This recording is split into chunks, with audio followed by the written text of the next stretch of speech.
Nous allons parler de deux mondes qui sont en train de se chamailler de plus en plus souvent. C'est évidemment les clubs d'un côté, les sélections de l'autre. Alors nous, en France, on a Didier Deschamps et la direction du PSG qui partiront pas en vacances ensemble, a priori. Toi, Edgar, en Espagne, j'ai l'impression que les problèmes également s'accumulent parce que là, lors de cette trêve internationale, il y a eu encore des incompréhensions entre la sélection espagnole et les clubs et des joueurs en plus majeurs. Oui, chez nous, c'est De La Fuente et Flick qui partiraient pas en vacances ensemble. Alors, on les verra pas avec Julien sur la plage à Malaga. Exactement, sur la plage. Non, après, c'est deux gars très respectueux, très cordiaux, donc ça donne un duel très respectueux et très poli.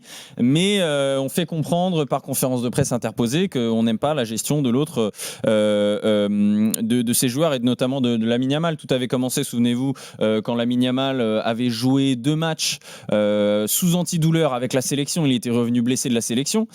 Et Hansi Flick avait dit qu'il faut faire attention avec Lamine Yamal parce que voilà, il est jeune et on le fait trop jouer. Et il avait été out sur plusieurs matchs avec le Barça. Et cette fois-ci, il y a de nouveau eu un épisode Lamine Yamal puisque Lamine Yamal est annoncé dans la liste. Conférence de presse de De La Fuente, il revient sur tout ce qui s'est passé. Lui aussi lance quelques piques à Hansi Flick en disant moi j'aimerais qu'il soit un petit peu plus qu'il prenne un petit peu plus en compte nos besoins. Il dit j'aimerais que pendant les fenêtres internationales ce soit vraiment la sélection nationale qui soit priorisée par rapport aux autres. Et après, quelques heures plus tard, Lamine Yamal est sorti du groupe parce qu'il avait, vous le savez, cette pubalgie qui traîne et donc le FC Barcelone fait un communiqué médical pour dire qu'il ne peut pas rejoindre la sélection. Il n'y a pas eu seulement son cas, il y a eu 3 autres joueurs qui, eux, sont allés en sélection et qui sont revenus. Ferran Torres, surcharge musculaire, Huysen, gêne musculaire et Dani Olmo, il avait une gêne musculaire. Le Barça aurait même communiqué au staff de la sélection qu'il avait cette gêne musculaire et il se serait quand même blessé. Et là, il est out et il est même incertain pour le Classico. Donc, il y a vraiment un sujet. Comment on fait pour respecter la santé des joueurs ? Comment on fait pour prioriser l'équipe nationale qui est très importante et d'autant plus en Espagne, tout en respectant aussi les clubs qui sont ceux qui payent les joueurs. Et il y a un sujet. Clairement, FC Barcelone, sélection nationale, et le FC Barcelone, par la voix souvent d'Hansi Flick, est vraiment mécontente de l'utilisation de ces joueurs en sélection, et ça reflète un petit peu ce qu'on a pu voir en France. Maintenant, comme le dit Luis de la Fuente, lui, il appelle à ce que vraiment la sélection soit la priorité. Et il se demande, en fait, quelque part, derrière ce qu'il dit, il se demande, mais pourquoi, en fait, en période de sélection nationale, quand c'est la Roja qui est en train de jouer, pourquoi on a les médias pro-madrilènes, pro-barcelonais qui s'inquiètent plus de la santé des joueurs de leur club, du club qui suivent, et les supporters qui s'inquiètent plus de la santé du club qui suivent, plutôt que s'inquiéter des armes à disposition du sélectionneur pour son équipe.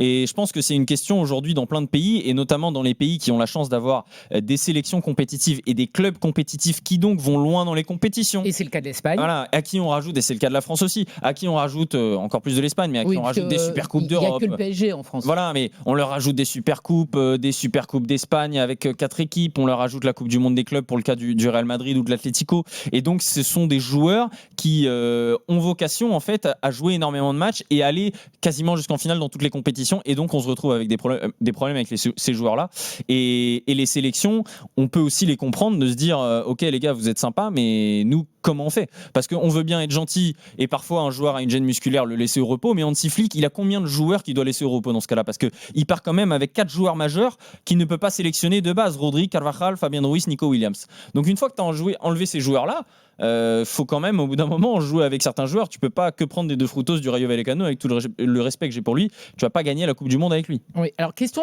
peut-être naïve, mais est-ce que le fait que Flick soit allemand et donc pas espagnol, ça joue dans le fait que quand même il se tire à boulet rouge? Là, je revois les déclarations de Flick. Il dit que les joueurs sont pas bien traités parce qu'on ne prend pas soin d'eux, qu'il est extrêmement déçu, qu'il n'a jamais parlé au téléphone avec De La Fuente, seulement par SMS. Est-ce que ça joue ou pas du tout ? Je pense pas que ça joue, mais par contre, ça a été évoqué par De La Fuente qui, lui, justement ne comprend pas l'attitude d'Hansi Flick envers lui, parce qu'il sait qu'Hansi Flick a lui-même été sélectionneur. Et donc, il sait qu'Hansi Flick sait ce que c'est de devoir, je vais pas dire négocier avec le club, mais de devoir échanger avec les clubs. Le club qui va essayer peut-être de gratter un match de repos pour son joueur, parce que c'est vrai qu'il est un petit peu fatigué. Donc, De La Fuente ne comprend pas ça. Maintenant, rassure-toi, Karine, on a le président de la fédération, Monsieur Louzane, qui nous a expliqué que les relations étaient pratiquement parfaites avec tous les clubs espagnols. Donc, ça doit aller à peu près. mais on a quand même l'impression dans les communications qu'il y a un problème quelque part. Et surtout, pour moi, la communication est très importante et c'est une énorme partie du problème pour moi.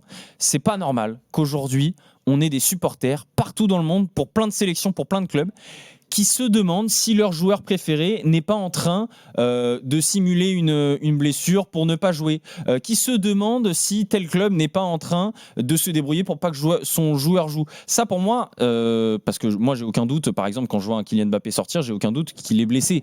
Maintenant pour moi, pourtant en France ça fait débat. Mais en fait il y a des débats constants et pour moi il y a un problème de communication des clubs, des fédérations pour essayer d'expliquer ces situations-là et en même temps, et je crois que c'était le Paris Saint-Germain qui le rappelait pour ses joueurs, il y a aussi la question du secret médical. Tu peux pas non plus tout balancer tout le temps sur les joueurs. Ils ont aussi le droit au fait que leurs données restent privées parfois.